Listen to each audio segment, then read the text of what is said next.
membahas terkait topik tersebut. Oke, jadi di sini aku mau ulangin jargon sekali lagi nih, biar pada semangat lagi. Oke, siap ya teman-teman? Jangan lupa on mic dan on kamera. Yuk. Semangat Sosiopreneur. Semangat Semangat muda. muda, semangat berkarya. Oke, udah beneran mantap sih ini. Oke, udah pada antusias juga ya semuanya. Jadi langsung saja nih, daripada berlama-lama, langsung saja selanjutnya saya serahkan kepada Kak Rizky Maulana, selaku founder Cakrawala Bahasa ya, yang pada malam hari ini akan menjadi moderator pada webinar ini. Oke, Kak Rizky, waktu dan tempat dipersilahkan. Oke, baik. Terima kasih banyak Kak Windy selaku hero kita sebagai MC pada malam hari ini. Oh ya, Kak Windy selaku operasional juga kan. Boleh ini mungkin jangan lupa di-record, Kak. Oke, sudah ya? Sudah di-record, Kak? Sudah di-record? Sudah di-record? Sudah. Baik. Baik, alhamdulillahirrahmanirrahim. Puji Tuhan, kita semua dapat berkumpul bersama ya untuk kegiatan webinar dengan tema Semangat Sosiopreneur. Nah, tentunya di tengah-tengah kita sudah ada pembicara yang sangat inspiratif dan juga sangat kreatif. Tentunya menjadi inspirasi juga bagi saya pribadi sebagai mentor untuk bidang sosiopreneur ini. Masya Allah, yaitu ada Kak Edi Fajar dan juga ada Kak Panji Aziz. Nah, sebelumnya ada pepatah mengatakan ya bahwa tak kenal maka kenalan. Jadi saya kenalkan dulu diri saya Rizky Maulana selaku founder di Cakrawala Bahasa. Ya, dan untuk pada malam hari ini, sebelum kita mulai pada materi, mungkin saya menyampaikan dahulu kepada Kak Panji dan Kak Edi bahwa Cakrawala Bahasa ini sendiri merupakan komunitas pemuda gitu. Dulunya kita emang sebelumnya fokus pada entrepreneur sebelumnya, tapi pada saat ini kita mencoba fokus untuk kegiatan sosial. Nah, jadi kita nggak cuma entrepreneur, tapi juga ada kegiatan sosialnya. Dan hero-hero ini merupakan batch pertama. Jadi teman-teman di sini adalah pejuang-pejuang kita pada batch pertama ini. Bisa dibilang pionir. Masya Allah. Jadi teman-teman semua mantap ya. Jaga terus semangatnya. Nah, tentu pada malam hari ini, seminar ini juga ditujukan supaya hero-hero kita atau kita semua tentunya dapat memiliki semangat yang tentunya itu pantang menyerah, juga dapat terinspirasi oleh kakak-kakak pembicara untuk terjun atau menekuni bidang sosiopreneur. Nah, sebelum kita mulai pada topik pembahasan, saya akan bicarakan dahulu ya terkait rules atau peraturan di webinar pada malam hari ini. Nah, pertama, terkait materi yang akan disampaikan, akan disampaikan selama atau dengan durasi 30 menit, dan kemudian dilanjutkan dengan sesi tanya-jawab, yaitu selama 15 menit. Jadi total 45 menit, dan juga pembicara kedua juga sama, 30 menit untuk materi, kemudian 15 menit untuk tanya-jawab. Oke, baik. Nah, seperti yang sudah saya sampaikan, untuk aturan juga perkenalan. Nah, untuk pemateri pertama kali ini, yaitu ada Kak Edi Fajar. Nah, beliau itu merupakan seorang sosok inspiratif pemuda yang sudah banyak berkontribusi, khususnya untuk menggiatkan ekonomi kalangan masyarakat sekitar. Nah, bahkan beliau bisa menggiatkan dari hal-hal yang mungkin bisa kita anggap kurang bernilai seperti sampah, tapi bisa menjadi sesuatu yang bervalue tinggi. Nah, kalau untuk lebih lanjutnya terkait profil dan bagaimana sih kiprah beliau gitu dalam dunia sosiopreneur ini, tentunya terkait semangat sosiopreneur yang bisa ditumbuhkan kepada kita gitu. Mungkin kita bisa lebih lanjut akan disampaikan oleh Kak Edi Fajar tentunya. Oke, kepada Kak Edi Fajar dipersilakan Kak untuk memaparkan kisah inspiratif beserta ininya Pak, tema sosiopreneurnya Kak. Baik, terima kasih banyak Kakak Rizky, teman-teman sekalian. Assalamualaikum warahmatullahi wabarakatuh. Selamat malam, salam sejahtera untuk kita semua yang saya hormati dan saya banggakan rekan-rekan hero. Wah, di sini ada banyak big hero ya. Teman-teman hero dari Cakrawala Bahasa. Saya terakhir ketemu sama Kak Rizky itu dalam sebuah kegiatan di Bogor ya. Saya sangat terinspirasi sekali bahwa ada teman-teman muda gitu ya yang mau mewakafkan dirinya, mau berkontribusi dengan kemampuan yang dimiliki untuk bisa berbagi pengetahuan tentang bahasa di Cakrawala Bahasa tuh keren banget ya. Itu salah satu bisa jadi poin ya, sebuah aktivitas social partnership juga mungkin yang diinisiasi oleh teman-teman. Perkenalkan, saya Edi Fajar. Teman-teman bisa panggil saya Edi ya. Suara saya cukup jelas ya, mudah-mudahan cukup terdengar jelas.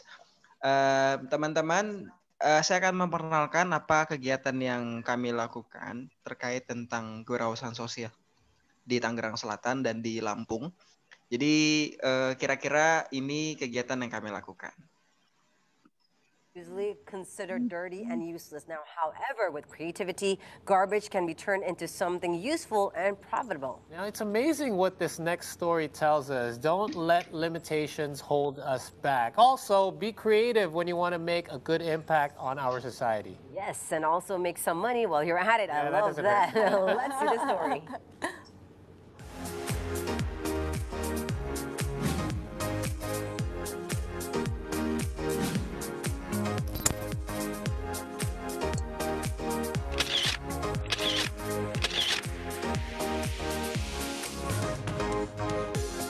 What comes to your mind when you see garbage? We typically think of disposing them.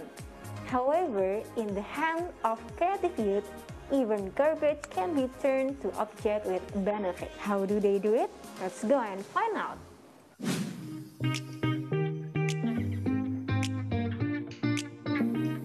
For some people, garbage is a big problem. However, Edi Fajar Prasetyo has succeeded in turning plastic waste into attractive items with economic value through his enterprise Eco Business Indonesia. Jadi dulu pertama kali ide ini muncul, Eco Business Indonesia, karena kami melihat banyak masalah sosial yang ada di lingkungan sekitar kita, terutama masalah sampah. Udah jadi common enemy bersama. Jadi kami berpikir, gimana caranya bisa kita jadikan sampah ini jadi sebuah peluang untuk bisa memberdayakan masyarakat dan mereduksi daripada jumlah sampah itu sendiri. Jadi konsepnya adalah ubah sampah jadi rupiah, ubah plastik jadi antik. Through his efforts, Edi also empowers housewives by providing training to create crafts from waste. However, Edi also faces various obstacles, one of which is convincing the public that various plastic waste can be made into goods with economic value. Secara gerakan kami, secara orientasi yang kami lakukan, kami beracu pada 3P, People, Planet, Profit. Jadi bisnis ini bisa jalan, bisa running, tapi ada aspek pemberdayaan. Memang di awal agak kesulitan mengajak mereka untuk bisa terlibat.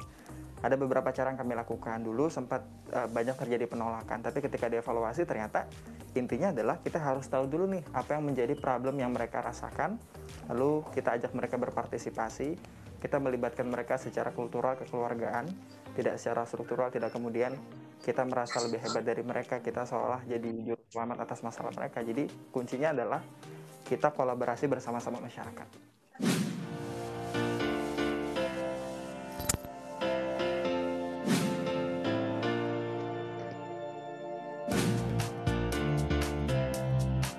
In the pandemic, this business is one of those affected. However, this is also a trigger to continue learning new things.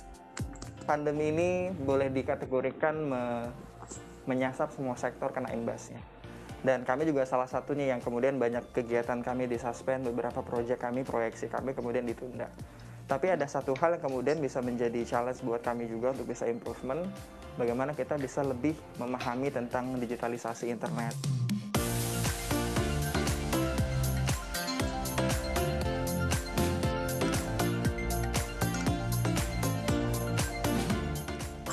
The use of advertising through online media is becoming increasingly relevant and needed, especially in the pandemic. Online media is an opportunity that can be utilized by businesses to promote their product. And, of course, expand market reach so the benefits can continue spread. So, from the Abby bag, we learned that any waste can turn into a treasure and help the local economy. Musfia Saida and Andre Saputra for See It Today. Oke, jadi itu sedikit tentang kegiatan yang kami lakukan. Jadi kita coba mengolah sampah plastik menjadi crafting, menjadi produk-produk yang memiliki value, memiliki nilai jual, yang kemudian hasil keuntungannya kita proyeksikan lagi untuk kegiatan-kegiatan sosial yang memberikan dampak ke masyarakat. Nah, ini saya juga senang sekali bisa hadir di sini. Ini Kang Panji ya, Kak Panji juga. Saya banyak belajar dari beliau bagaimana cara pengimplementasian aspek pendidikan. Karena dulu di awal kegiatan kami Ekobisnis kita berkolaborasi dengan Isbanban. Jadi Isbanban chapter Tangsel, kita skemanya adalah melibatkan masyarakat yang ada di sekitar lokasi pemberdayaan untuk bisa mendapatkan akses pendidikan yang layak, dan itu semua dikontribusikan oleh teman-teman dari Isbanban dengan segala kompetensi kurikulum yang mereka miliki. Jadi senang sekali saya bisa ketemu lagi setelah sudah lama tidak bersilaturahim secara langsung. Oh, kayak Nah, di hai Kang Panji. Nah, di sini saya akan coba menyampaikan gambaran dan pengalaman bagaimana kami mengimplementasikan kegiatan sociopreneurship yang kami lakukan. Dan yang menarik adalah kegiatan ini kami lakukan sebenarnya boleh dikategorikan ya mirip-mirip seusia rekan-rekan sekalian ya. Jadi kita itu di masa-masa kuliah, di masa-masa mungkin pelajar juga, kita bisa berkontribusi dengan cara-cara kita yang bisa kita lakukan hari ini. Nah, yang menarik, kita ada beberapa kegiatan setelah Ekobisnis ini terbilang cukup berjalan di Tangsel. Kita create lagi satu community di Lampung, dan isu yang kita angkat adalah isu marine debris, isu sampah laut. Jadi kita berkolaborasi dengan community, lokal community di sana. Dan tahun ini kita lagi proyeksi untuk bisa membuat gerakannya jauh lebih memiliki positioning secara legal. Jadi mohon doanya juga, kita lagi pengajuan untuk pembuatan yayasan secara komunitas lingkungan kita di Lampung. Nah, ngomong-ngomong tentang sociopreneurship ya, ini ada satu materi yang ingin coba saya share ke rekan-rekan sekalian.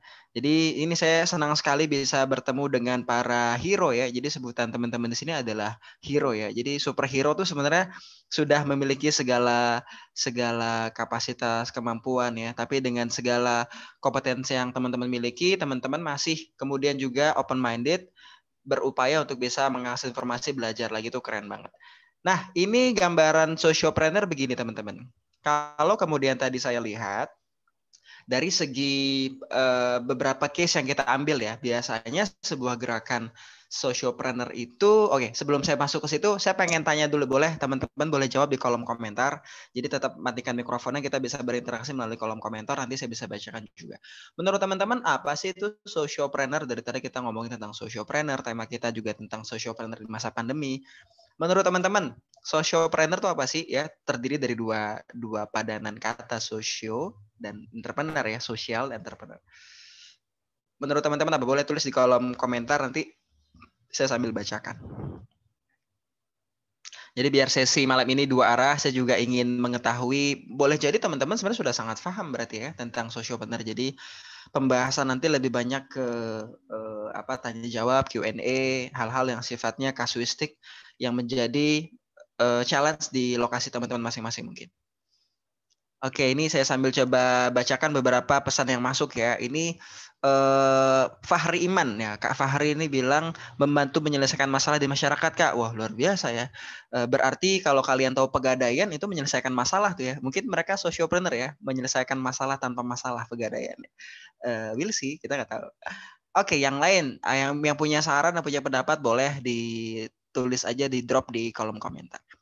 Nah, kalau menurut saya sendiri ya, menurut saya manggil apa, Kak Edi kali ya.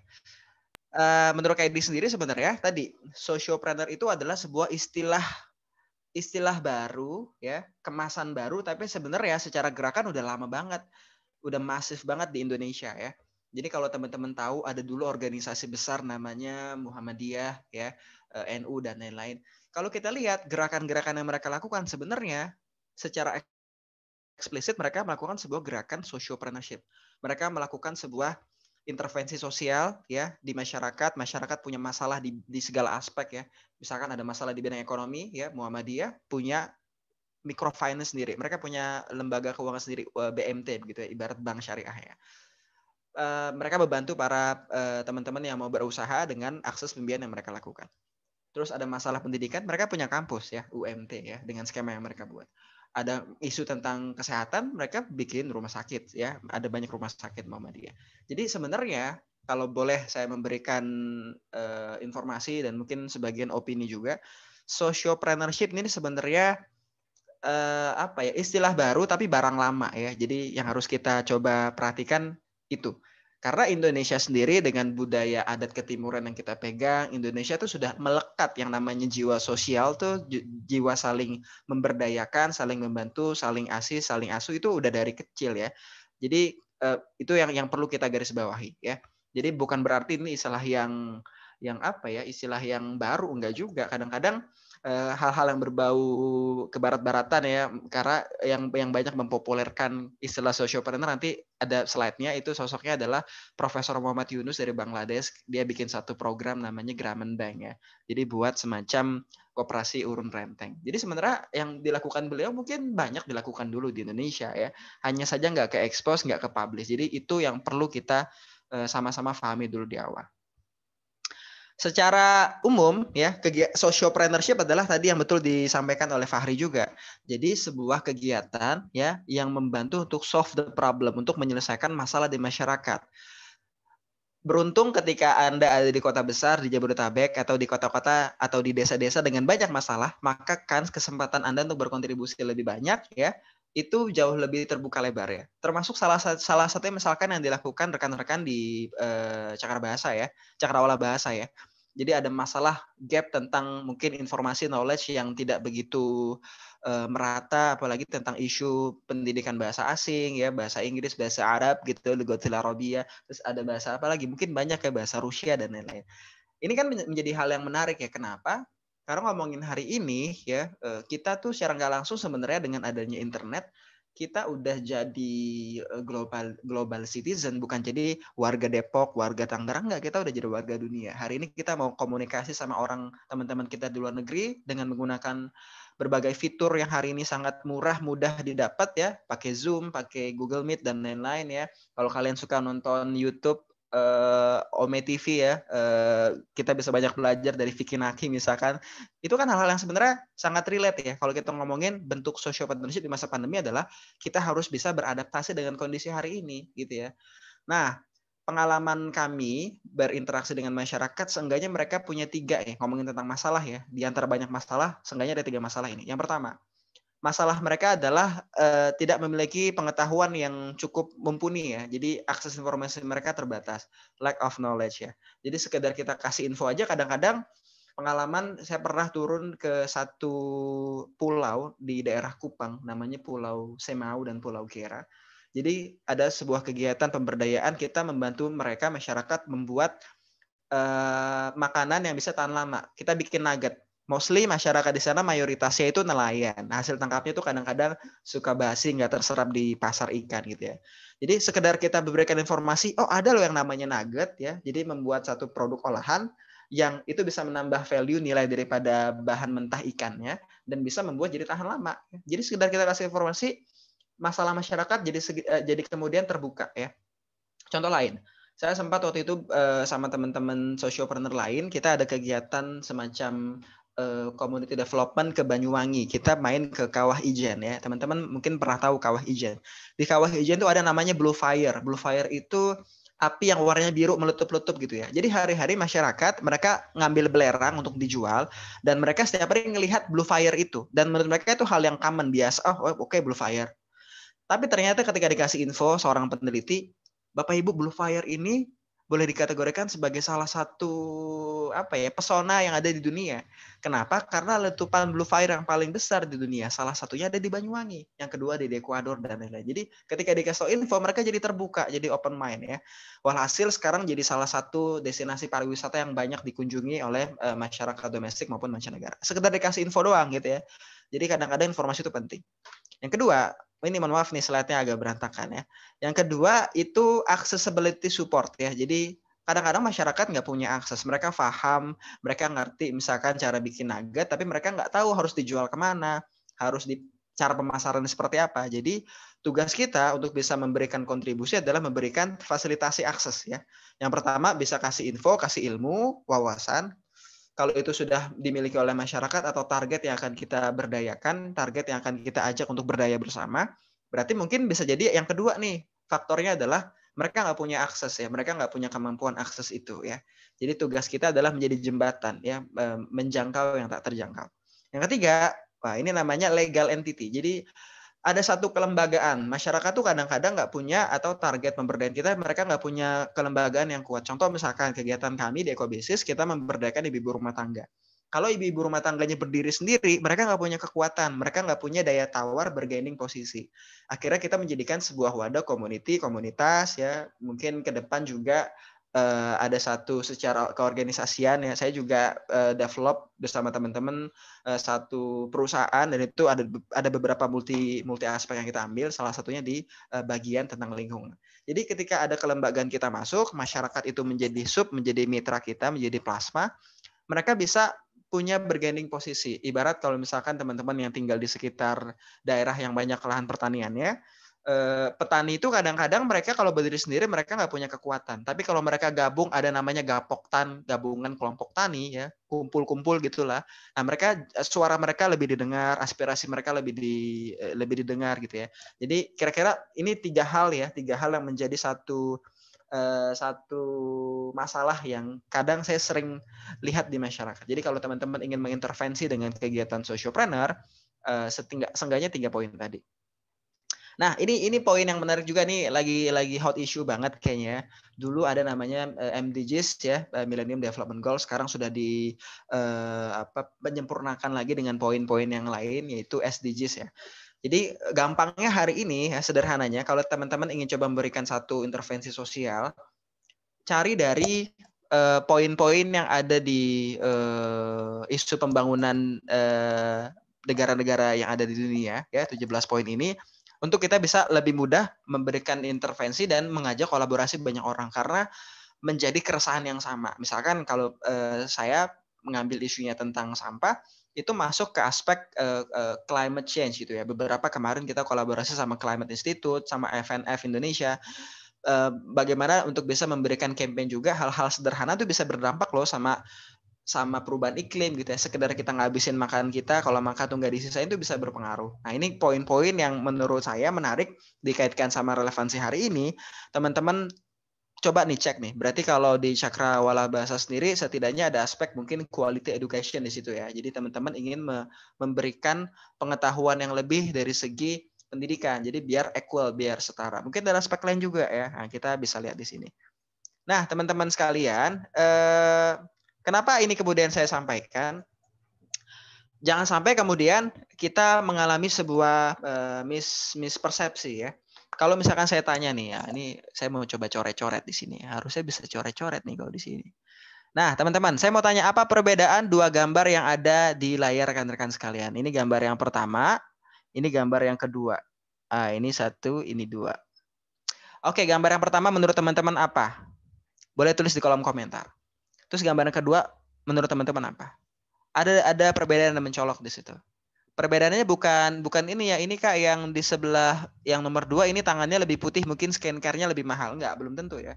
Jadi skincare mahal enggak jaminan jadi lebih putih gitu ya. Nah, jawabannya adalah ini teman-teman sekalian ya. Kalau yang di sebelah kiri ini saya sering sebutnya mereka meminta ya. Jadi minta-minta gitu ya, minta-minta. Kalau yang di sebelah bawah ini bermitra gitu ya. Jadi sebenarnya ada aspek yang menarik dalam konteks sociopreneur hari ini. Kebanyakan kita sering salah persepsi ya. Sociopreneurship adalah bukan sekedar lembaga sosial yang cuma bagi-bagi sembako atau apapun yang kemudian tidak berorientasi pada menjadikan masyarakat target penerima manfaat menjadi mandiri. Nah, tugas kita adalah merubah paradigma ini, merubah yang tadinya meminta jadi bermitra ya. Jadi mereka tuh bisa kok berdikari, mereka tuh bisa kok berdaya dengan kemampuan mereka sendiri ya. Jadi gimana caranya dengan kapasitas yang ada yang masyarakat miliki ya, perlahan nanti mereka harus memiliki kemampuan yang sepadan. Contoh misalkan Cakrawala Bahasa bikin sebuah kursus atau kelas khusus untuk para ekspatriat atau mungkin para ibu-ibu di rumah gitu kan, untuk meningkatkan kemampuan bahasa Inggrisnya. Jadi nanti visinya adalah one day, satu waktu, ibu-ibu rumah tangga tersebut ya, atau jangan ibu rumah tangga deh, kadang-kadang tidak terlalu relate ya. Misalkan teman-teman mengakomodir untuk, karena sekarang kaitannya sama pandemi ya. teman-teman coba bantu support untuk membantu develop kemampuan bahasa Inggris para pemandu wisata kita se-Indonesia. Itu gampang banget ya, di masa pandemi itu bisa dilakukan dengan cara melakukan sebuah virtual tour ya. Itu virtual tour hal yang sudah lumrah sekarang. Teman saya diaturin itu banyak melakukan hal itu dan melibatkan semua pemandu dari seluruh Indonesia, dan peran teman-teman Cakrawala Bahasa itu saya rasa sangat relate ketika ada satu event, apalagi kaitannya korelasi sama Kemenparekraf yang untuk bisa menaikkan kunjungan wisata lebih tinggi. Jadi peran teman-teman selaku community itu memberikan dampak secara social enterprise tadi. Nah, jadi mengubah yang tadinya meminta jadi bermitra, kira-kira seperti itu. Nah, ini menjadi poin yang menjadi menjadi hal yang sama-sama harus kita garis bawahi ya teman-teman ya. Tentunya nanti saya akan lebih banyak juga berdiskusi bersama teman-teman ya. Itu kira-kira mungkin dari satu paparan tadi saja sudah 30 menit ya. Karena waktunya terbatas, nanti khawatir juga terlalu malam. Saya berikan kesempatan pertanyaan ya, tanya jawab saya kembalikan ke Kang Rizky, moderator malam ini.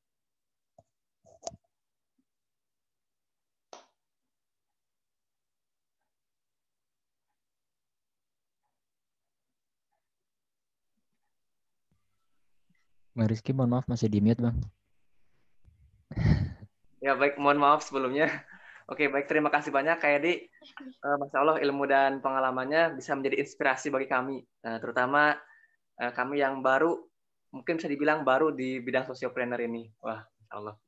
Oke, selanjutnya langsung saja kita akan memasuki sesi tanya jawab nih. Jadi jangan sungkan-sungkan kalau misalkan barusan udah dipaparkan nih ilmunya yang sangat berkualitas gitu. Jadi kita bisa sambil nanya aja, jangan sungkannya obras aja, obrolan santai berkualitas. Oke, sip. Langsung aja nih kita kasih untuk 3 orang pertanyaan, 3 orang penanya. Oke, baik, silakan langsung boleh diajukan. Silakan diaktifkan mikrofonnya untuk kakak-kakak semua, hero-hero. Oke, siap. Silakan Kak, boleh diaktifkan mikrofonnya. Kak Fahri, halo. Oke, siap. Terima kasih Bang Rizky. Betul. Siap. Makasih banyak juga Kak Edi sudah materinya tadi luar biasa. Saya ingin bertanya, saya penasaran. Pernah nggak sih kakak nggak yakin gitu sama ide tentang sociopreneur yang kakak ajukan? Dan momen apa yang membuat kakak akhirnya dapat afirmasi dari dalam diri kakak bahwa oh ini worth it buat dijalankan ke depannya nih? Momen seperti apa Kak? Itu sih Kak pertanyaannya. Terima kasih Kak Edi. Oke, terima kasih. Saya langsung jawab ya, biar nggak kelupaan. Jadi terima kasih, pertanyaannya bagus sekali. Jadi jawabannya adalah memang kalau nanti teman-teman melakukan sebuah aktivitas apapun itu, sebenarnya faktor penentu yang paling utama adalah sebenarnya motivasi internal diri teman-teman ya. Masalah pandemi lah, masalah nanti banyak challenge, banyak kendala, problem di luar daripada kehendak kita. Selama kita punya motivasi yang kuat ya, kita punya belief, punya kepercayaan, punya keyakinan bahwa apa gagasan ide yang kita coba tuangkan tuh biasa bisa berhasil. Nah, ada hal yang menarik ya, ketika tadi tanya dulu pernah nggak? Pernah ya, itu hal yang lumrah karena naluri ya ngerasa gagal, takut, atau mungkin kayaknya nggak tepat nih ide gagasan yang kita lakukan. Nah, yang dilakukan adalah pertama balik lagi sama goals-nya apa. Jadi tujuan melakukan kegiatan ini apa. Kalau saya dulu sebenarnya agak ada sedikit motivasi internal yang agak personal juga sih ya.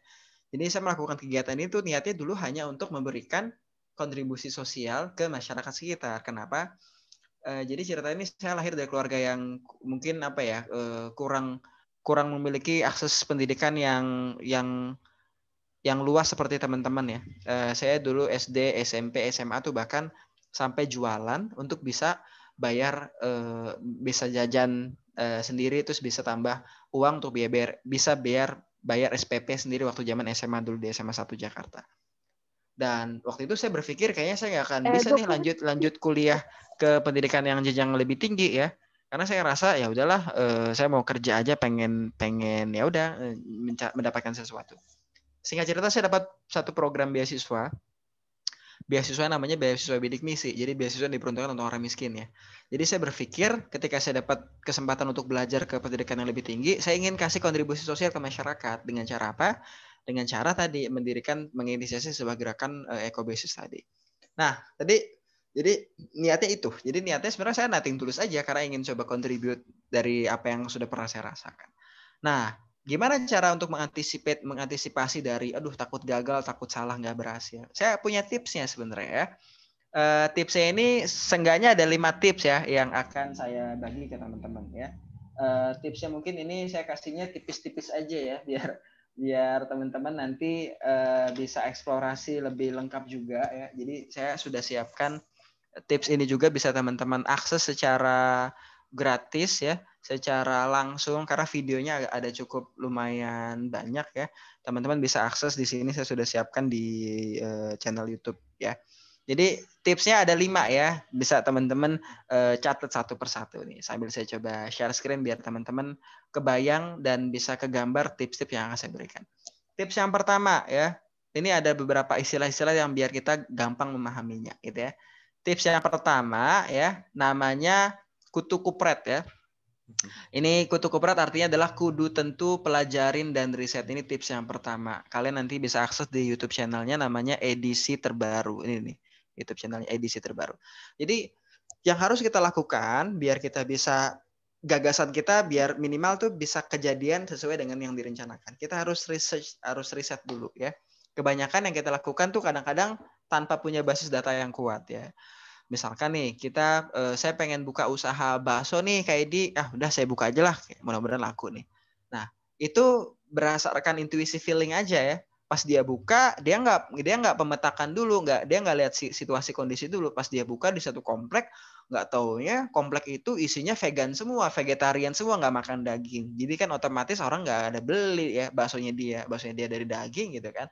Gara-gara nggak riset, nggak nyari informasi lah, nggak observasi. Nah, pastikan dulu di awal kita observasi cukup mendalam ya.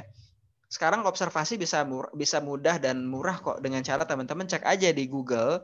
Ada namanya Google Trend ya. Kalian bisa cek nih apa-apa isu yang lagi banyak dibicarakan, terus mana-mana lokasi. Misalkan tulis di Depok nih isu yang lagi di Depok itu nanti muncul misalkan isu tentang gap ekonomi lah atau isu-isu tentang sampah. Nah, itu yang bisa diambil. Nah, ketika dulu saya menginisiasi gerakan ini, saya mengambil isu sampah karena ini bisa jadi keresahan yang sama. Jadi kalau kita mengambil sebuah isu yang kebanyakan orang juga merasakan hal yang sama, lebih mudah mengajak partisipasi yang lain karena mereka juga jadi sesama korban gitu. Ini gara-gara sampah banyak nih jadi banjir lah, jadi banyak penyakit. Jadi ketika kita mengambil isu tersebut, masyarakat akan lebih welcome gitu ya. Yang kedua, tipsnya namanya tumor. Nah, ini tumor. Tumor ini artinya temukan mentor ya. Lengkapnya nanti bisa kalian akses di situ, ada beberapa contoh-contohnya juga. Jadi temukan mentor ini adalah sebenarnya tadi saya bilang sociopreneur bukan hal yang baru ya. Istilah baru tapi bukan barang baru. Saya dulu belajar langsung sama guru-guru orang-orang yang sudah berhasil berkecimpung di bidang pengolahan sampah, di bidang crafting. Jadi saya sampai belajar ke Jakarta Utara, ada sosok namanya Ibu Arianti Uto, saya panggilnya Uwa Uto ya. Beliau membuat satu skema bank sampah di rusun ya. Jadi di rusun dia buat satu skema tersebut untuk bisa membuat lokasinya jauh lebih lestari dan masyarakat bisa mendapatkan manfaat ekonomi ya dengan ada bank sampah tadi. Terus saya belajar ke Depok juga tuh ada namanya sosok namanya Pak Baron ya.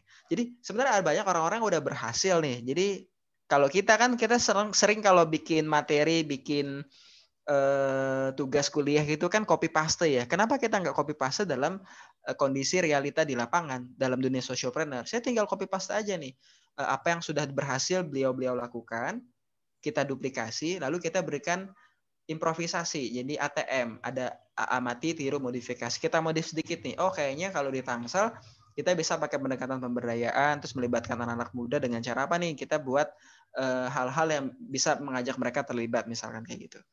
Terus tips yang ketiga ada namanya kuman aktif. Kuman aktif ini artinya temukan aksi kreatif.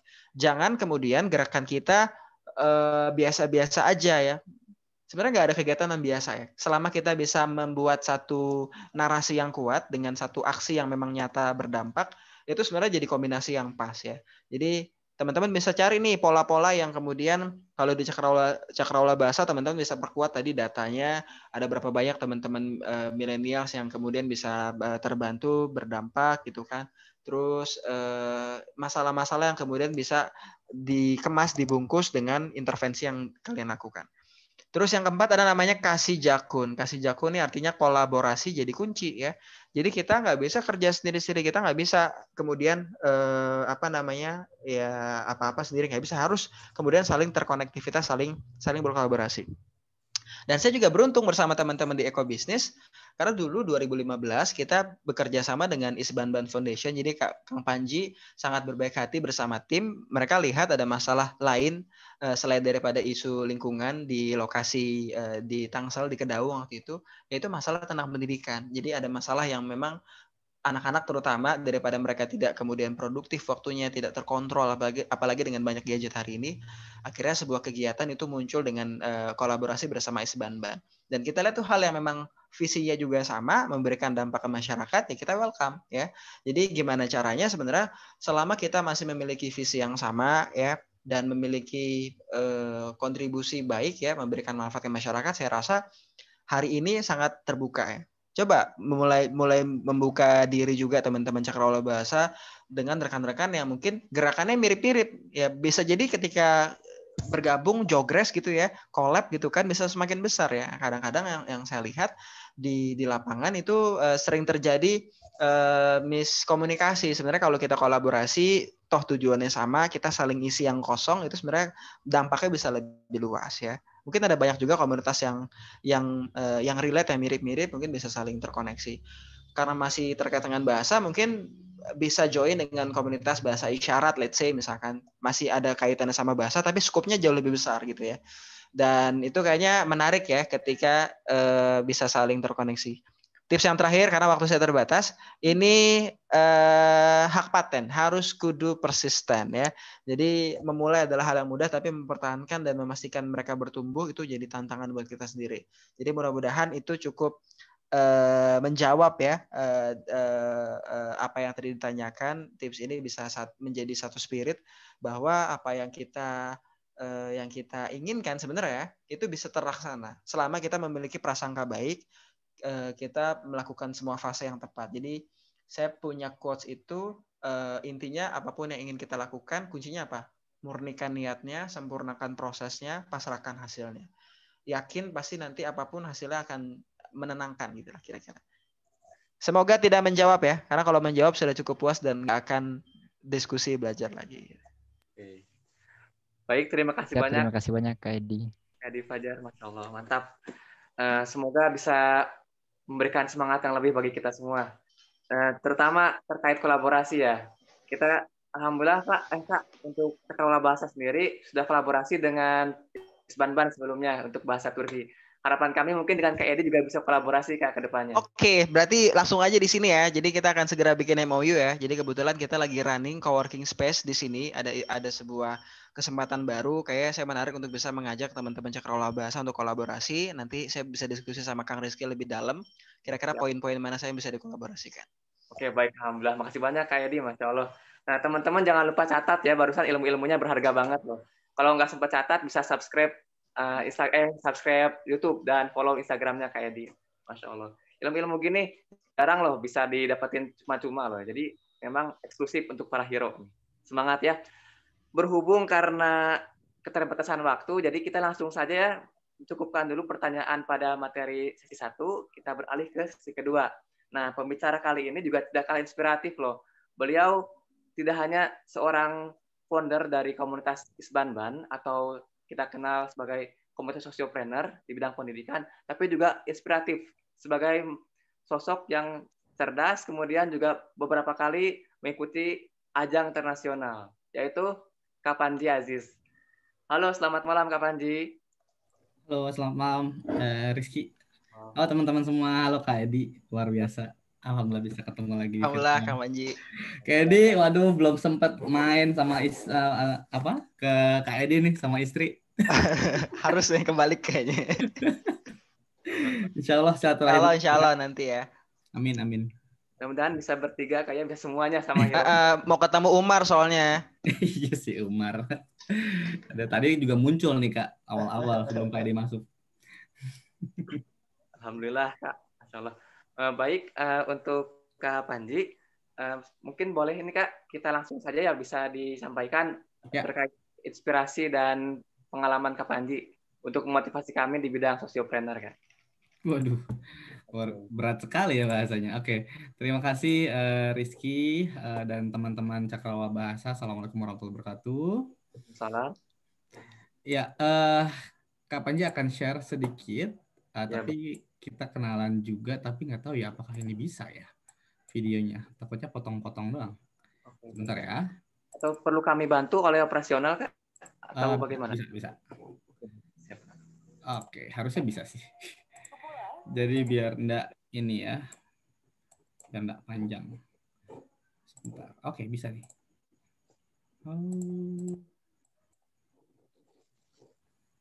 Tadi aku dengar Kak Edi luar biasa loh dari awal.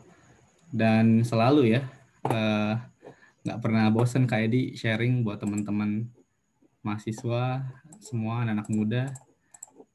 Dan aku dengerin terus, luar biasa Kak Edi. Nah ini BTW harus dibuka dulu ya. Oke, gini aja deh. Nggak usah pakai itu. Oh ini dia. Kelihatan nggak ya teman-teman? Sebentar. Masuk nggak? Yap. Masuk. Terlihat. Masuk. Oke, baik. Suaranya masuk nggak ya? Sebentar. Masuk nggak suaranya? Masuk, Kak. Oke. Candy Heroes 2018 kembali diselenggarakan dan ada 21 nama yang masuk dalam ajang yang memberikan penghargaan kepada para pahlawan kemanusiaan. Salah satunya Panji Aziz Pratama yang mendirikan Istana Belajar Anak Banten atau ISBANBAN, menghadirkan kisah inspiratifnya. Maaf Kak Panji, videonya belum masuk, Kak. Oh, belum masuk? Sorry. Betul. Ya sudah, nggak apa-apa. Kita ini aja, kita close aja untuk video, biar masuk aja ke ini ya. Ya, kalau untuk ini aku stop share dulu, masuk ke PowerPoint. Semoga PowerPoint-nya masuk ya. Oke, ini dia. Kelihatan? Sudah, Kak. Siap, karena singkat, aku buka lagi. Selamat malam teman-teman. Senang banget bisa akhirnya ngobrol sama teman-teman Cakrawala Bahasa. Hero ya semuanya ya. Dan tadi juga kapanya dengerin banget apa yang dikatakan Kak Edi, mulai tentang social entrepreneurship sampai dengan apa yang dilakukan di Ekobisnis Indonesia. Dan kita bukan kenal baru malam ini, sebenarnya udah lama banget, 2014 kayaknya itu kita dari awal di Tangsel bareng-bareng, terus alhamdulillah bisa silaturahim lagi di sini. Kak Edi, thank you inspirasinya. Dan sebenarnya Kak Panji bukan praktisi social entrepreneur, lebih ke non-profit mungkin, tapi beberapa hal mungkin ada overlapping masuk, beberapa pernah ngerjain social entrepreneurship juga. Tapi Kak Panji akan banyak sharing tentang gimana sih social entrepreneurship di Indonesia dan trennya ke arah kemana gitu ya. Dan praktisi yang sebenarnya itu Kak Edi. Jadi aku mungkin akan sedikit mengkaitkan tentang apa yang dilakukan Kak Edi dan semua social entrepreneur di Indonesia, supaya kita sama-sama masuk sebenarnya social entrepreneur itu yang kayak gimana sih, khususnya di Indonesia ya, karena cukup menarik menurutku untuk SE-nya Indonesia. Ya, kenalan tadi sedikit, udah dikenalan sama Rizky, saya Panji, dan selama ini bikin bareng-bareng gerakan kerelawanan bareng sama teman-teman di Banten untuk ngebantu anak-anak yang secara ekonomi berada di bawah rata-rata orang tuanya. Jadi kita bantuin mereka dalam hal belajar, kita bikinin taman baca sampai kita coba upayakan mereka bisa sekolah sampai kuliah dengan cara beasiswa gitu. Hari ini teman-teman ISBANBAN fokus ke 3 hal. Yang pertama untuk meningkatin literasi anak-anak di daerah pelosok, ningkatin juga angka partisipasi sekolah, sampai nanti terakhir kita lagi empower teman-teman muda atau anak muda di wilayah Banten supaya mereka bisa berani jadi leader dan nggak malu untuk ngasih kontribusi buat orang lain. So, ngomongin tentang social entrepreneur, tapi Kak Panji akan mulai dari sini. Sebenarnya ngomong-ngomong tentang SA atau social enterprise atau social entrepreneurship, ini 2018 ada data sebenarnya. Jadi katanya harta 4 orang terkaya di Indonesia ini sama dengan 100 juta orang miskin di Indonesia. Ini sangat-sangat timpang ya. Jadi cuma 4 orang itu mewakili kekayaannya 100 juta orang. Dan ini diambil dari datanya Oxfam dan Infid. Jadi kekayaan 4 orang ini 25 miliar US dollar atau 300 triliun, sama dengan 100 juta orang. Dan ini sangat-sangat timpang. Sedangkan kita selalu setiap hari ngelihat banyak masalah. Teman-teman coba dilihat kanan kiri. Atau mungkin daerah sekitar masih banyak ya yang mungkin di lampu merah, banyak yang masih minta-minta gitu. Masih banyak yang buang sampah sembarangan dan segala macam. Dan masalah kayak gini tuh nggak bisa kita liatin terus. Butuh kita lakuin sesuatu, makanya butuh namanya social entrepreneurship atau kewirausahaan sosial. Dan social entrepreneurship itu sebenarnya yang tadi Kak Edi juga udah sebutin, salah satu upaya untuk solusi ngebantu atau mengurangi dampak masalah sosial yang ada di Indonesia atau dunia sebenarnya. Nah, mungkin kita kenalan sedikit nih. Sebenarnya bedanya apa sih social entrepreneurship, social enterprise, sama social social entrepreneur? Ya, kalau social entrepreneurship itu keilmuannya, enterprise itu lembaganya. Jadi kalau tadi Kak Edi cerita tentang ABBEC itu social enterprise-nya karena lembaganya. Social entrepreneurship keilmuan apa yang Kak Edi lakukan. Dan social entrepreneur itu Kak Edi-nya sebagai individu yang ngejalanin social enterprise. So kalau teman-teman mau jadi social entrepreneur, berarti teman-teman harus punya social enterprise-nya. Nah, singkatnya gitulah. Dan tadi juga udah disebutin juga sama Kak Edi, sebenarnya kita semua social entrepreneur itu arahnya ke sini. Sama-sama menyelesaikan tujuan pembangunan berkelanjutan. Jadi ada 17 Sustainable Development Goals yang teman-teman tinggal pilih. Kalau Isbanban sebenarnya lebih fokus kepada poin 4 ya, pendidikan bermutu. Mungkin teman-teman arahnya kemana, dan ini yang bisa dipilih atau bahkan nggak harus satu kok. Biasanya ada juga organisasi yang milih lebih dari satu. Bebas aja gitu. Nah, singkat karena ini cukup banyak nih slide-nya, jadi aku banyak skip aja. Intinya ada bedanya nih social enterprise sama non-profit.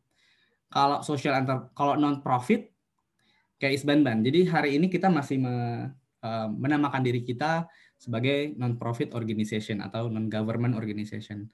Kita lebih ke non-profit, gerakannya berasal dari akar rumput, melihat masalah yang ada di sekitar, kita gerakinnya dengan community movement. Jadi gerakannya bersama-sama.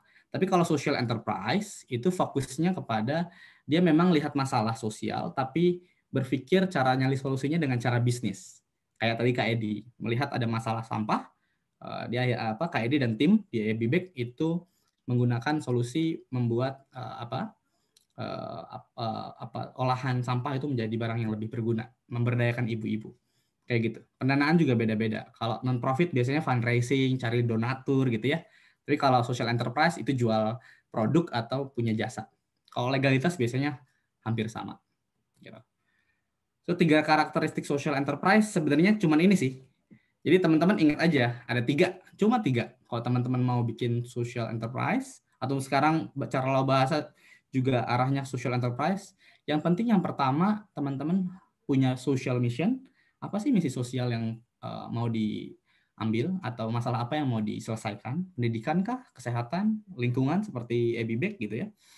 Terus ada business activities-nya kalau ada, dan itu bisnisnya secara profit bisa direinvestasi ke produk atau program yang mau dikembangkan, itu adalah social enterprise. Jadi tiga ciri ini aja sih yang menjadi ciri dari social enterprise itu. Nah, terus bedanya apa sama for profit business? Ini gampang banget ya. Kalau corporate itu kan teman-teman mungkin pernah lihat ya, ada CSR gitu. Unilever tuh punya CSR-nya besar banget. Lifebuoy bikin campaign cuci tangan. Nah, ini sebenarnya bentuknya corporate. Tapi lembaganya perusahaan dan bentuknya CSR. Beda sama social enterprise dan juga beda sama non-profit. Gitu. Nah, ini aku sedikit cerita sambil jalan.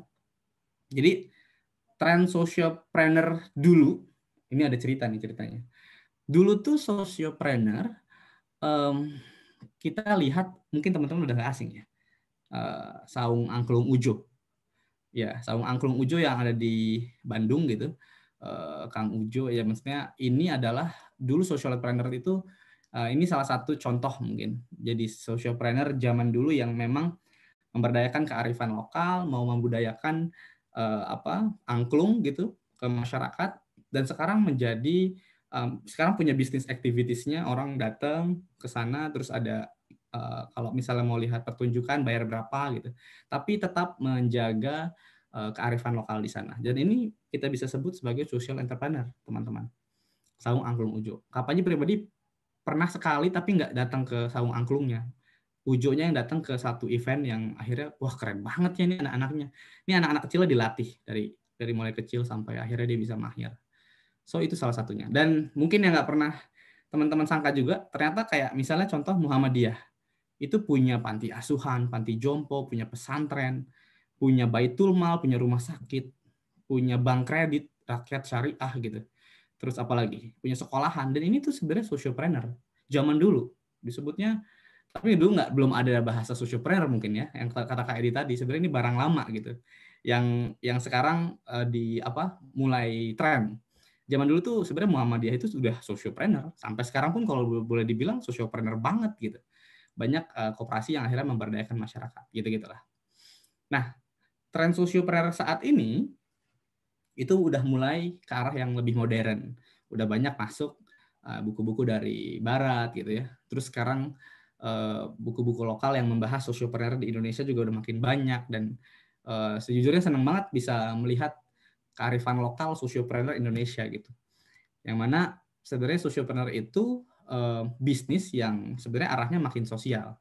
Nah, paling singkatnya gini deh, social enterprise itu gabungan dari tradisional charity, kayak dulu dan teman-teman masih zaman SMA pernah ini nggak galang dana untuk korban banjir gitu, pakai kardus, ya kan, muter ke mana ke kelas-kelas gitu. Kalau aku dulu kayak gitu. Zaman Isbanan pertama kali dibentuk juga kita pakai galang dana, pakai kardus, muter ke sekolah-sekolah gitu. Itu namanya traditional charity. Terus traditional business itu yang sebelah kanan banget, ya teman-teman kayak jualan, misalnya mau fundraising, jualan lidi-lidian, jual donat buat bikin acara event kepanitiaan, itu traditional business. Jadi social enterprise itu cuma gabungan dari apa yang disebut charity tadi yang teman-teman lakukan dan bisnis yang teman-teman lakukan, dan itu adalah social enterprise. Lebih kepada penggabungan antara traditional charity dan traditional business. Singkatnya, kita bikin bisnis tapi untuk ngebantu orang lain. Itu sih mungkin. Nah, ini Kak Panji akan coba sedikit ulas. Mungkin model-model sociopreneur itu ada apa aja sih? Dan mungkin teman-teman Cakrawala Bahasa atau teman-teman yang lain yang berminat untuk bikin sociopreneur atau sudah menjalankan sociopreneur, social enterprise-nya, lebih cocok bisnis modelnya apa, model bisnis seperti apa. Nah, ini model social entrepreneurship tuh ada 8. Yang pertama, ini contohnya entrepreneur support model. Jadi kalau yang pertama ini, dia tuh modelnya nyediain dukungan bisnis buat penerima manfaat. Misalnya, ini contohnya adalah kayak gini, microfinance. Jadi intinya adalah kalau fokusnya entrepreneurship support, si social enterprise ini atau kewirausahaan sosial itu ngebantu masyarakat kecil atau penerima manfaat untuk bisa berdaya secara bisnis.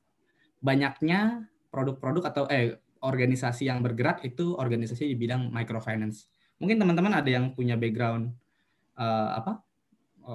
ekonomi dan tertarik untuk bikin koperasi ke depan, bikin simpan pinjam buat ibu-ibu. Nah, contoh yang bisa diambil mungkin benchmarknya adalah YCAP Venture sama Koperasi Kasih Indonesia. Ini mereka keren banget, udah ada sekitar ratusan ribu penerima manfaat, isinya ibu-ibu semua. Ibu-ibu yang pengen bikin warung kecil-kecilan kayak gini nih. Terus dikasih support, dikasih pinjaman modal dari mulai 500.000 sampai 5 juta rupiah. Gitu ya, mereka akhirnya bikin warung, dan hasil dari microfinance itu akhirnya bisa menghidupi ibunya dan keluarganya. Satu ibu biasanya punya 2-7 anak gitu. Dan kebayang ya, ketika kita bisa memberdayakan satu ibu, kita sudah membantu 7 anak lainnya. Gitu. So ini bentuknya entrepreneur support. Fokusnya lebih banyak ke microfinance. Nah, tapi kalau contoh yang kedua, model yang kedua itu market intermediary. Nah, yang tadi Kak Edi ceritain tentang Ebi Bag, itu market intermediary. Lebih kepada ngebantu penerima manfaat. Tadi kan kalau kita contohin Ebibek, penerima manfaatnya adalah ibu-ibu rumah tangga. Diberdayakan, ya kan?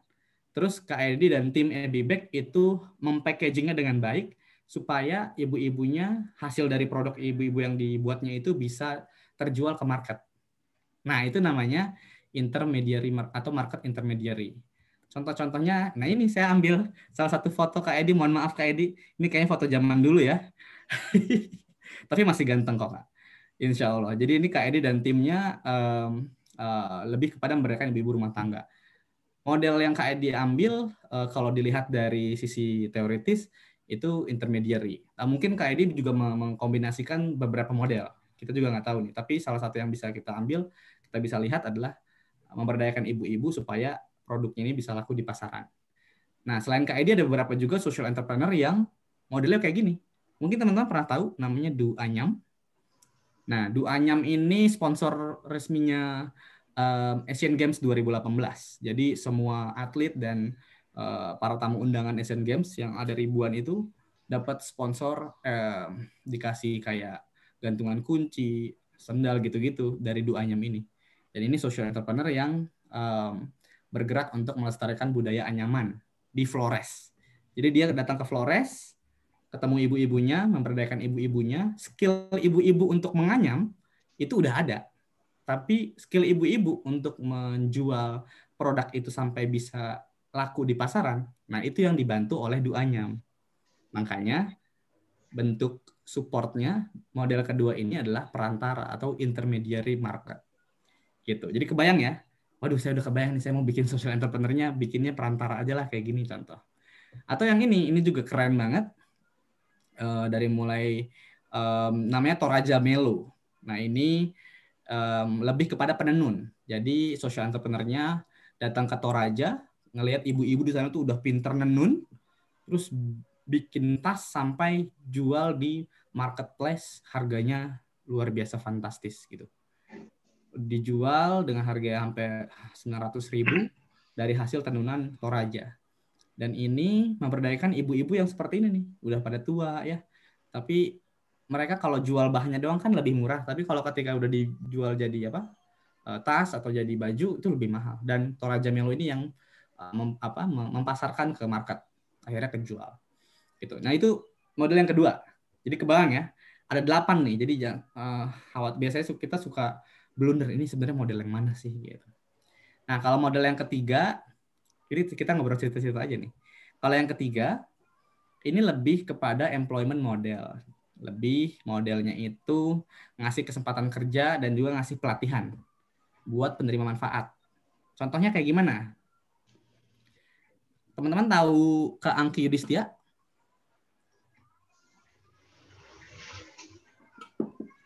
Staf presiden yang sekarang.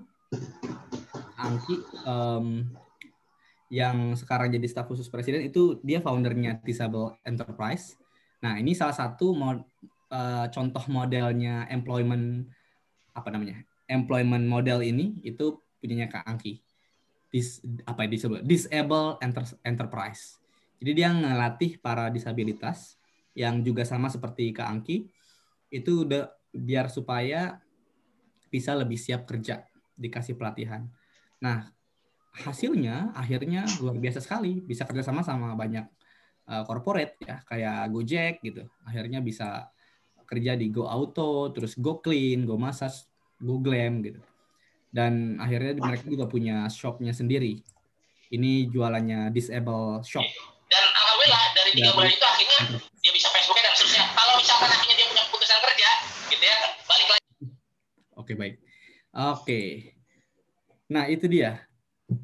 Yang model keempat, ini model yang paling mungkin teman-teman juga sering lihat ya. Ini fee for service model. Lebih kepada dia ini modelnya kayak mengkomersialkan layanan sosial, tapi ke pihak ketiga biasanya. Contohnya adalah kayak gini. Di Indonesia juga banyak, cuman aku ambil salah satu contohnya di luar negeri. Ada namanya worldtoilet.org. Ini social enterprise yang fokusnya adalah bikin MCK di sekolahan. Nah, dia keliling sekolah di Cina, ini di China, keliling sekolah di China, terus toiletnya masih ada yang sebelah kiri nih, kelihatan ya, ini agak miris ya kita lihatnya. Yang sebelah kiri ini toilet yang masih kotor gitu segala macam di sekolah-sekolah, dan akhirnya dia coba cari investor.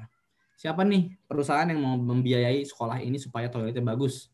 Saya akan bantu segala programnya, dan kita akan bikin project namanya Rainbow School Toilet Project. Jadi toiletnya jadi bagus seperti sebelah kanan. Nah, intinya adalah dia nggak minta uangnya dari sekolahan, tapi dia mencari investor dari luar atau pemerintah yang punya dana hibah untuk nantinya memberikan bantuannya ke sekolah itu. Sama sekali dia nggak ngambil dari penerima manfaat, tapi dia ambil dari pihak ketiga. Nama modelnya fee for service model. Jadi semuanya diarahkan untuk penerima manfaat. Kayak gitu. Itu yang keempat. Nah, yang kelima, dari bacaannya aja kooperatif atau koperasi ya. Jadi modelnya itu lebih kepada kolektif bikin koperasi. Contohnya apa? Contohnya ini telapak. Nah, teman-teman kalau searching di internet ngetik telapak pasti keluarnya telapak orang semua, kaki, tangan gitu ya.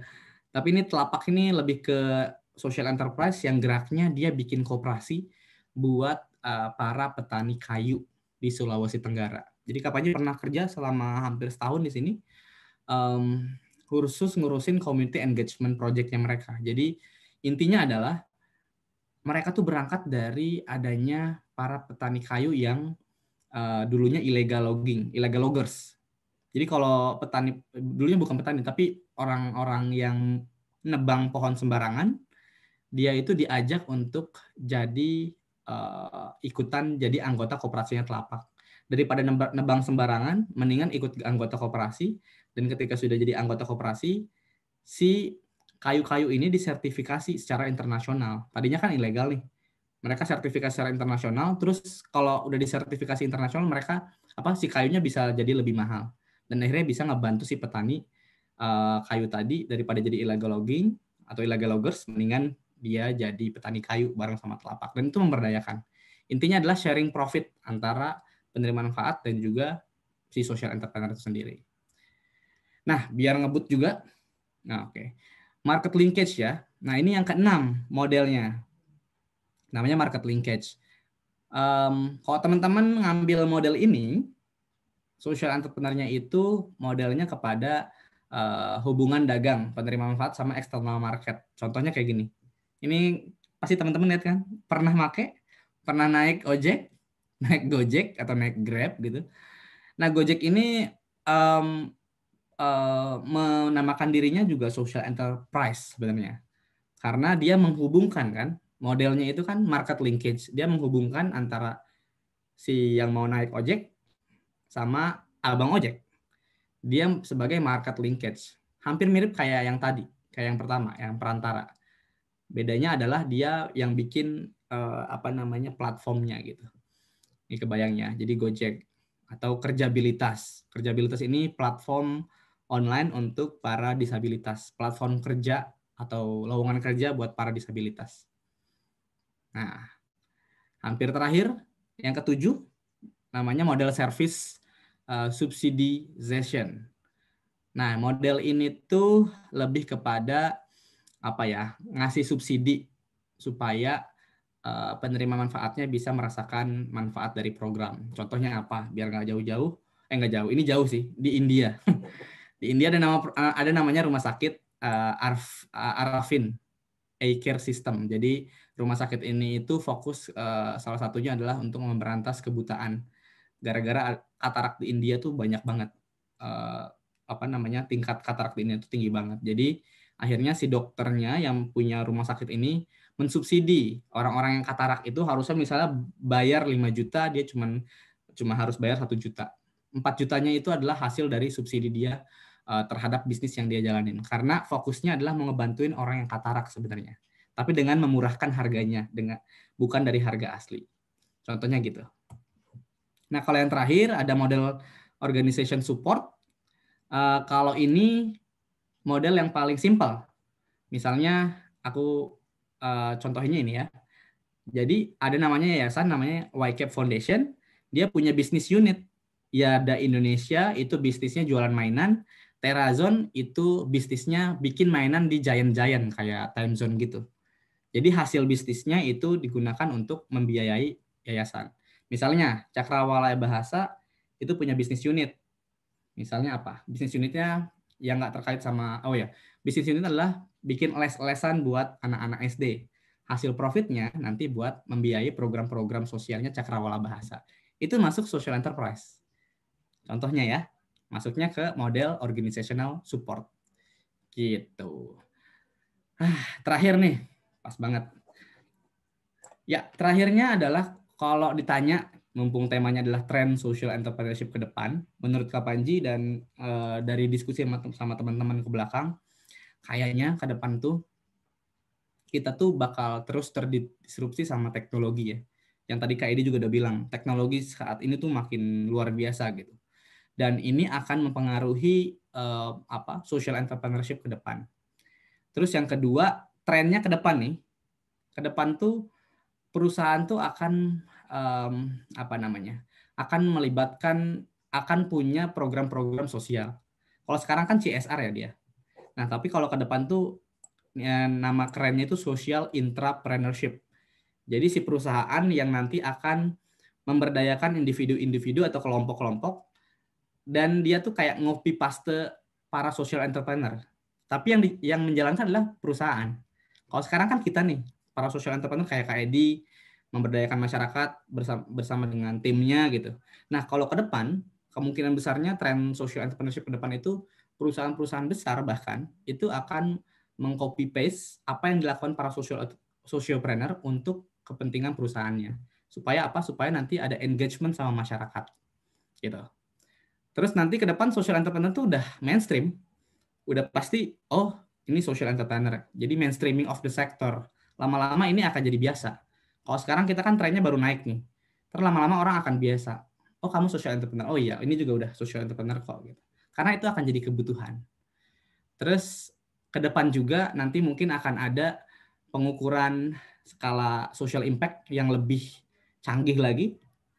Entah caranya gimana. Dan terakhir mungkin ke depan mungkin ada namanya social stock exchange yang entah deh kayak gimana. Mungkin ada di bursa saham misalnya.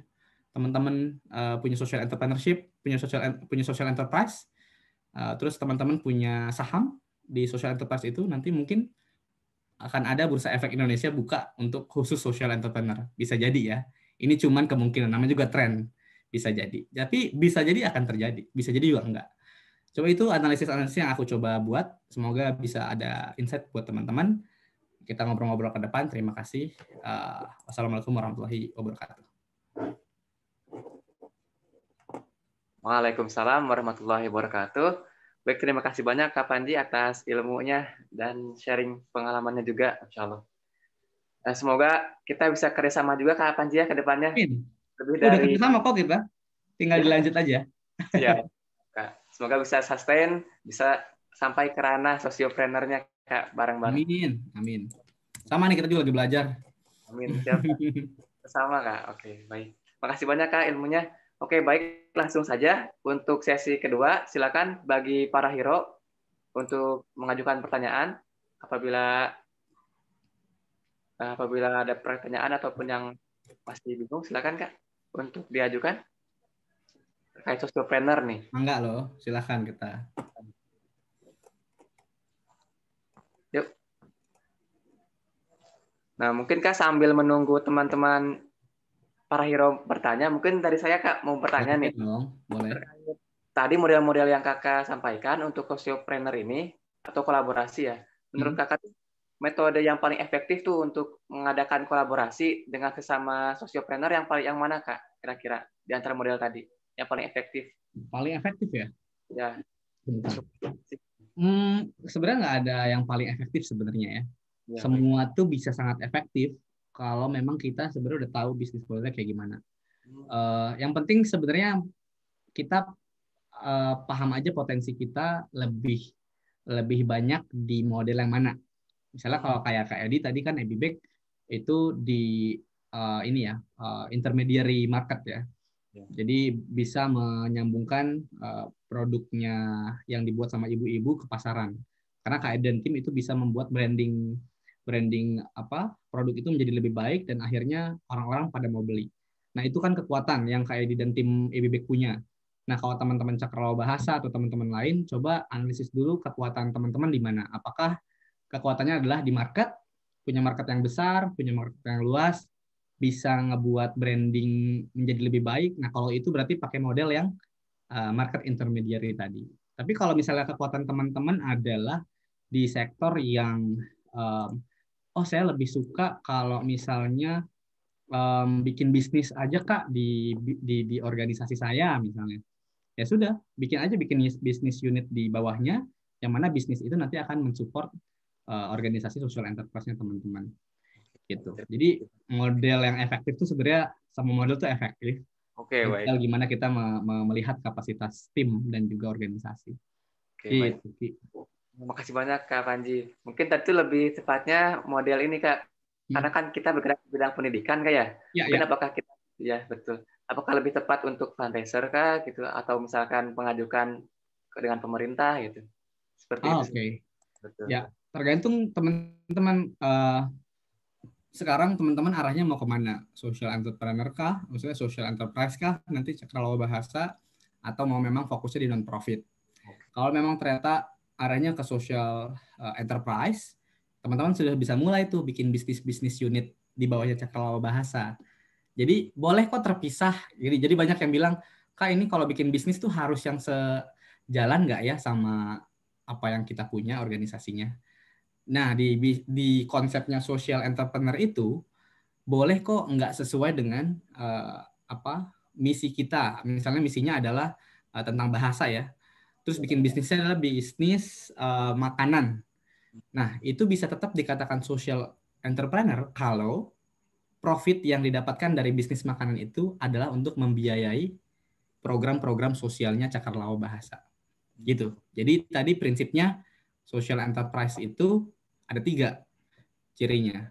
Dia punya social mission, dia punya bisnis, dan hasil keuntungannya itu diinvestasikan kembali. Kalau nggak diinvestasi kembali ke program sosial atau organisasinya, itu bukan social entrepreneur. Sama aja kayak kita bikin bisnis biasa buat keuntungan pribadi. Betul. Gitu. Pasti kayak terpisah antara. Betul. Bisa terpisah. Pakai yang model ke-8 tadi mungkin, Rizky. Yang organization support ya. Baik, terima kasih banyak Kak Panji. Sepertinya ada pertanyaan lagi Kak dari Kak Inggil ini Kak. Inggil Reka. Nih, Kak, waktu yang pas untuk membuat social entrepreneurship itu kapan ya? Karena saya masih sibuk kuliah tapi pengen banget katanya. Nah, bagaimana? Ini kan harusnya Kak Edin yang menjawab nih. Kapan waktu yang pas? As soon as possible pasti jawabannya begitu deh Kak Edin. Sebisa mungkin, secepat mungkin. Karena menurutku ya semua gerakan, semua bisnis sosial itu tuh harus dimulai dulu. Karena nggak ada yang sempurna pada akhirnya. Teman-teman tuh akan lama-lama tuh akan menyempurnakan seiring berjalannya waktu gitu.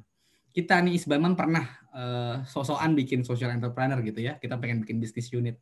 Masih sangat belajar tapi ya kita pengen coba deh gitu. Daripada nanti-nanti ya udah kita bikinlah namanya jualan merchandise. Sampai kita pernah bikin platform khusus untuk market intermediary yang tadi, ada macam-macam. Ya walaupun banyak gagalnya juga, tapi dari gagal itu kita ngerasa bahwa oh iya juga ya, kayaknya Isbaman masih potensi besarnya adalah di non-profit nih untuk saat ini. Mungkin next bisa nanti di social enterprise, tapi entah itu kapan, tapi sepertinya kita lebih banyaknya fokus di non-profit. Jadi semua hal yang dicoba itu akan ngebuat pengalaman baru buat teman-teman untuk berpikir mana sebenarnya model yang paling cocok, mana sebenarnya hal yang bisa dilakukan dengan matang atau enggak gitu. Jadi waktu yang pas menurutku, walaupun banyak beban kuliah, banyak tugas gitu ya, nanti setelah lulus kuliah, makin banyak bebannya. Betul kayak di. Ya gitu ya, mungkin Inggil ya. Oke, baik. Terima kasih banyak Kak Panji. Jadi intinya kasih, harus. Kak Panji. Iya Inggil, semangat kuliahnya ya. Harus berani mencoba Kak ya. Harus berani pokoknya. Coba aja. Tadi kata Kak Edi kan ada tuh di YouTube-nya. Apa tuh banyak ya. Coba aja dulu. Betul. Apa kuman tadi ya ada banyak tuh aku bacain, lihat juga. Pret ada. Buku Pret banyak itu ditonton dah. Karena pada dasarnya itu sih harus bisa dimulai. Kalau kata Tokopedia mulai aja dulu. Ya, betul, Kak. Kok jadi sponsor sih? Boleh izin bertanya nggak? Halo ya. Boleh. Boleh dong. Kan nyambung dari pertanyaannya Rizky, kalau misalkan kita udah mendata, menganalisis, kita akan memakai cara yang mana, kemudian kita sudah dapatkan efektif gitu ya, cara yang mana untuk diterapkan di cakrawala bahasa. Namun kalau kedepannya tadi disebutkan oleh Kak Panji, trennya adalah perusahaan akan mengikuti cara kita gitu ya, untuk meningkatkan engagement mereka, untuk kepentingan mereka pribadi, itu bukankah akan mematikan, maksudnya kayak jalan kita gitu. Terus bagaimana tips untuk lebih kuatnya lagi gitu, Kak? I see. Ya, nah ini sebenarnya nggak akan mematikan sih sebenarnya. Bisa sangat mungkin mereka juga berkolaborasi sama teman-teman. Jadi mereka akan melihat kan trial dan errornya tuh teman-teman mulai dulu nih, orang-orang kayak kita bikin social entrepreneur, terus orang-orang corporate akan lihat model mana nih yang bagus untuk diterapkan di perusahaan A atau perusahaan B atau perusahaan C. Terus dia akan lihat udah ada social entrepreneur di sana. Apakah kita bisa melakukan kolaborasi? Kalau bisa mereka pasti akan ngelakuin. Jadi trennya memang social entrepreneurship, tapi bisa jadi mereka juga yang nanti akan melakukan itu sebagai organisasi social entrepreneur. Contohnya mungkin bisa teman-teman lihat Fasham ya. Fasham tuh gini tulisannya. Jadi ini punyanya Java, punya perusahaan PT Java kalau nggak salah. Nah, dia Fasham ini organisasi social enterprise yang memang diinisiasi sama Java. Nah, caranya begitu. Mungkin perusahaan akan bikin social enterprise baru, tapi dibina sama perusahaan, dan si organisasi social enterprise ini yang akan melakukan pelayanan di lapangan. Bisa jadi begitu. Dan nggak usah khawatir hal-hal yang kayak gitu. Menurutku ini jadi potensi besar untuk bisa diajak kolaborasi. Dan kalau levelnya udah perusahaan, artinya teman-teman punya resources yang cukup besar kalau bisa kolaborasi. Gitu. Jadi kalau punya ide atau pengen ngeeksekusi cakrawala bahasa di arah social enterprise, saranku mendingan jalanin dari sekarang supaya teman-teman jadi lebih matang ke depan ketika nanti trennya udah mulai ke arah social entrepreneurship. Gitu. Oke, baik. Terima kasih banyak Kak Panji. Oh ya, ada satu pertanyaan lagi Kak dari Kak Anila. Izin bertanya Kak, bagaimana cara kita menentukan bisnis modelnya? Dan apakah sumber fundingnya harus berkaitan dengan core bisnis atau boleh yang lain, Kak? Oh iya, tadi udah aku jawab di awal sebenarnya. Nah, ini jawab lagi. Ya, gimana cara kita nentuin bisnis model dan apakah sumber fundingnya harus berkaitan? Ya, kalau bisnis model ini banyak banget yang punya versi ya. Tapi versiku mungkin melihat dari teman-teman social entrepreneur yang udah jalan, semua bisnis model itu disesuaikan dengan resources yang teman-teman punya. Nah, mungkin teman-teman udah sering banget dengar bahasa ini, social business model canvas. Nah, ini bisa jadi salah satu rujukan tools untuk teman-teman memetakan sebenarnya potensi apa sih yang cakrawala bahasa punya. Dari sisi resources-nya, lebih punya potensi apa, terus additional added value teman-teman tuh apa sih dibandingkan dengan organisasi lain. Apa yang ngebuat orang tuh merasa punya kesan berbeda sama teman-teman, dan teman-teman bisa kalau teman-teman punya produk atau punya bisnis yang mau dijual, apa yang bisa ngebedain bisnis itu dengan bisnis yang lain, dan gimana orang bisa tertarik. Nah itu tuh mungkin di social business model canvas salah satu yang bisa cara nentuin teman-teman cara bikin bisnis model kayak gimana. Terus apakah fundingnya harus berkaitan? Yang tadi aku bilang nggak harus, karena di model yang ke-8, nah ini aku share screen lagi biar kebayang. Nah, di model yang ke-8, teman-teman itu nanti, nah seperti ini. Namanya organizational support model. Jadi modelnya lebih kepada social enterprise bikin bisnis baru di bawahnya. Yang mana contoh yang aku ngambil case-nya adalah punya YCAP Foundation. Jadi Kak Panji pernah kerja setahun di sini, terus cukup lumayan nganalisis apa yang dilakukan sama bisnis modelnya mereka. Nah, mungkin Kak Edi juga tahu nih, salah satu bisnis unitnya mereka adalah Plus ya, platform usaha sosial. EBB kalau nggak salah masuk juga ya Kak Edi ya di Plus itu. Nah, jadi dia tuh punya bisnis unit di bawahnya. YCAP ini kan social enterprise-nya fokusnya ke pendidikan, ya kan? Dia mau ngebantuin anak-anak putus sekolah di Indonesia supaya mereka bisa lulus sekolah dengan dibuatin atau dengan cara ikut belajar di rumah belajar, dan nanti kalau lulus bakal dapat ijazah paket A, B, atau C. Itu kan fokus organisasinya. Tapi akhirnya dia bikin bisnis nih. Bisnis di bawahnya itu sama sekali tidak berhubungan dengan pendidikan bahkan. Dia bikin Yada Indonesia, itu bisnisnya jualan mainan bahkan. Dimasukin ke stok-stoknya ke Giant, ke Carrefour gitu. Terus Terrazone, ini bisnisnya gede juga sih. Bisnisnya dia bikin kayak time zone gitu, tapi kerjasamanya sama Giant-Giant di seluruh Indonesia. Nah, prinsipnya adalah kalau teman-teman mau bikin bisnis yang nggak sesuai dengan core organisasinya, prinsipnya kalau mau dikatakan tetap social enterprise, itu harus terlihat dari cirinya, yaitu profit yang didapatkan dari bisnis unit diinvestasikan kembali untuk program-program sosial teman-teman. Atau untuk operasional organisasi. Yang tadi Kak Panji bilang, ciri-ciri social enterprise kan ada 3 ya. Social mission, teman-teman punya misi sosial. Yang kedua, teman-teman punya business activities. Dan yang ketiga, teman-teman menginvestasikan kembali hasil profit dari bisnis itu. Nah, kalau yang ciri ketiga itu nggak masuk, berarti akan mungkin bisa dibilang teman-teman hanya non-profit organization, atau mungkin bisa dikatakan tradisional bisnis seperti biasa. Itu sih kalau dilihat dari sisi model yang ke-8 gitu. Semoga bisa tidak terjawab kalau kata Kak Edi. Kalau kejawab nggak beres ini. Sudah beres sebetulnya. Alhamdulillah banyak Kak Panji atas ilmu dan masukannya. Berarti memang ya kalau misalkan sociopreneur itu misalkan yayasan, jika mereka punya PT juga diperkenankan, tapi asalkan profit. Balik lagi ke yayasannya. Ya, kalau teman-teman tahu itu Duanyam, dia itu punya 2 badan hukum kalau nggak salah. Corporate atau PT, satu lagi adalah yayasan. PT-nya itu untuk ngehandle kalau dia mau ada rekrutmen pegawai. Ya, betul. Terus dia ngegaji pegawai dari PT. Tapi kalau untuk nanti bikin program sosial itu dari badan hukum yayasan. Kitabisa.com, teman-teman tahu Kitabisa.com? Tahu, Kitabisa. Ya. Itu badan hukumnya 2. Satu PT, satu yayasan. Dan mereka bilang bahwa pengelolaan secara profesional untuk merekrut pegawai dan operasional lainnya itu dari perusahaan. Tapi kalau untuk melakukan kegiatan-kegiatan sosial itu pakai yayasan gitu. Jadi bisa bikin 2 badan hukum maksud aku. Itu preferensi aja sih. Siap.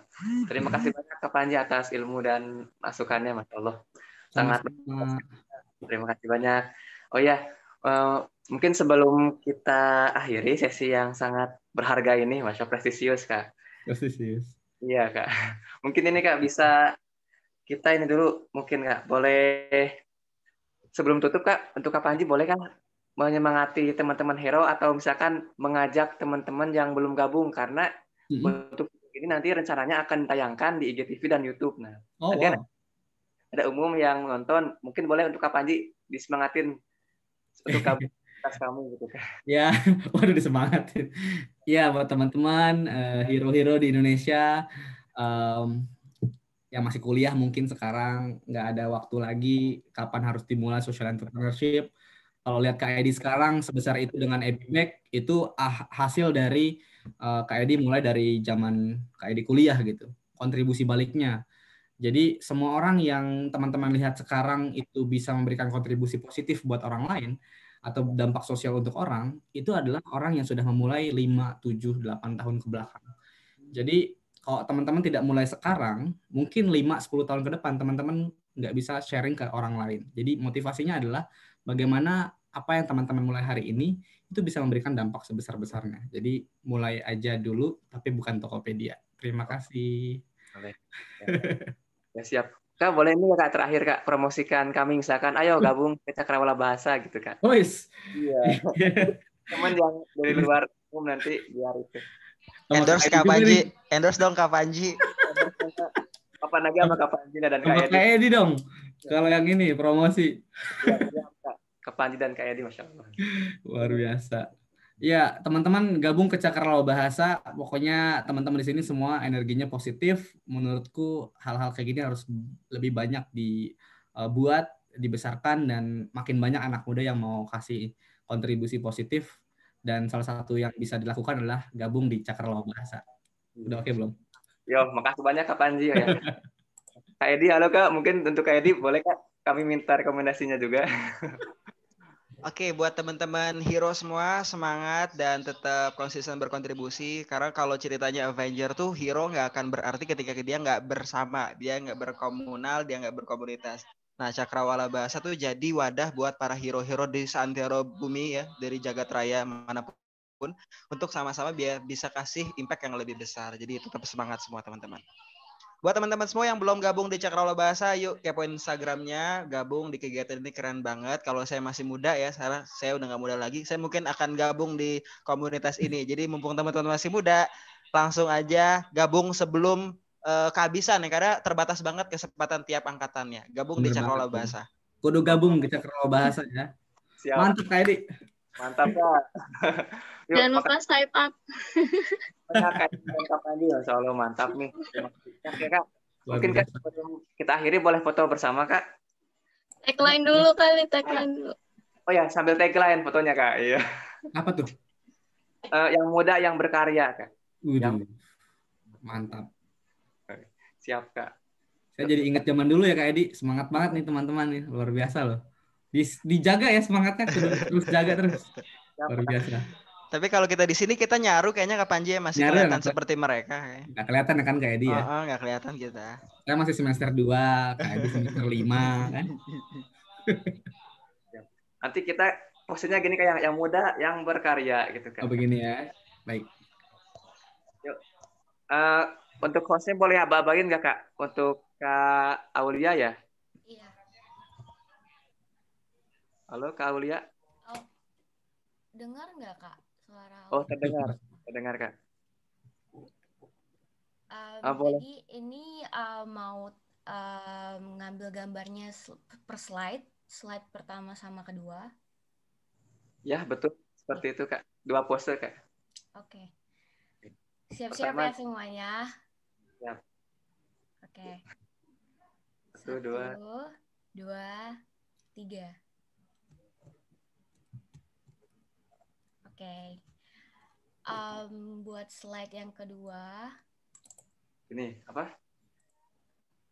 Gini berkarya Kak. Mana ya? Ini. Coba Kak Halwa gimana Kak? Ada usul kayak gini kan? Untuk keduanya, tapi kan gini. Ya. Lebih ke atas lagi. Lebih ke atas lagi. Kalau di video enak, kalau di videoan gini, kalau di foto gini aja deh, berkarya. Oh baik. Gini. Nah, seperti ini aja. Lebih enak kalau di foto ya. Kiri kanan nih. Baik. Bebas Kak. Bebas ya. Iya betul kiri. Yuk. Silakan Kak Aulia di aba-aba. Siap-siap ya. 1, 2, 3. Ya. Oke. Ya, oke. Baik, makasih banyak Kak Panji dan Kak Edi atas waktunya. Semoga terima kasih Kak Rizky, terima kasih Kang Panji, ilmunya Masya Allah berkah teman-teman. Terima kasih banyak, maaf lahir batin. Saya kembalikan kepada MC Kak ya, persilakan Kak untuk Pak. Oke, baik. Terima kasih juga Kak Rizky. Saya juga mengucapkan banyak-banyak terima kasih untuk Kak Edi dan Kak Panji. Sangat insightful dan menginspirasi sekali ya terkait pemaparan materi yang telah disampaikan pada webinar malam hari ini. Nah, sebelumnya teman-teman udah tahu belum nih tagline dari Cakrawala Bahasa? Ya. Tahu dong. Oke, pasti ada yang... Nah, pasti ada yang udah tahu, tapi ada yang belum tahu juga kan pastinya. Ada yang lupa. Nah, jadi tagline Cakrawala Bahasa itu everyone is a hero. Tapi ada gerakannya teman-teman. Jadi ketika bilang everyone, tangan kanannya kita di dada, everyone. Terus ketika bilang is a hero, tangannya hormat seperti ini. Nah, seperti itu ya teman-teman. Gampang kan? Jadi bilangnya everyone is a hero. Seperti itu ya teman-teman. Oke Kak, siap. Oke. Jadi kita coba dulu ya. Nanti ketika aku bilang Cakrawala Bahasa, terus teman-teman bilang everyone is a hero. Seperti itu. Oke, yuk kita mulai ya teman-teman. Cakrawala Bahasa. Everyone is a hero. Masih belum kompak nih. Sekali lagi deh. Cakrawala Bahasa. Everyone is a hero. Udah better ya teman-teman. Banyak. Oke, nah tak terasa nih kita sudah di penghujung acara sekarang. Tapi di sini aku mau reminder lagi ya ke teman-teman. Jadi bagi yang belum mengisi absensi, silahkan mengisi absensi yang sudah disediakan pada kolom chat Zoom ya. Jadi nanti jadi tadi sudah di-share untuk link absensinya seperti itu. Oke, sekali lagi saya ucapkan terima kasih banyak buat semua yang sudah hadir pada webinar kali ini dan kedua pemateri hebat kita yang telah memaparkan materi yang sangat insightful. Semoga webinar ini dapat memberikan wawasan baru dan bermanfaat bagi kita semua. Terima kasih. Saya Windy selaku MC webinar pamit undur diri. Apabila ada salah kata dan perbuatan, saya memohon maaf yang sebesar-besarnya. Wassalamualaikum warahmatullahi wabarakatuh. Salam sejahtera bagi kita semua. See you next time. Terima kasih teman-teman. Terima kasih Kak Panji, Kak Rizky semua. Terima kasih. Kak Edi. Terima kasih banyak. Dan kawan-kawan. BTW ini ada hero bule juga ikut ya? Ada hero bule juga ikut Kang? Iya, ada Kak Rumaisa, mana suaranya nih Kak Rumaisa? Oh iya, Pak. Tapi nggak bisa bahasa Turki nih, tidak bisa bahasa Turki. Turki. Dia jago bahasa Indonesianya Kak, tenang aja. Rumaisa ajarin anak-anak Isbanban kan ya? Ya, betul. Iya, benar. Oh iya, makasih ya. Ya, makasih kembali Pak. Waduh, dipanggil Bapak. Cocok. Udah ada buntutnya satu kan? Satu buntut doang. Kok nggak kelihatan kan? Iya. Ya udah, lancar ya. Kak Edi, kita main lagi ya kapan-kapan. Harus ketemu nih Kak Panji nih. Siap, kita ajakin Rizky dan kawan-kawan Cakrawala Bahasa. Yang penting sehat semuanya. Amin. Pamit ya. Assalamualaikum. Waalaikumsalam. Waalaikumsalam warahmatullahi wabarakatuh. Salam.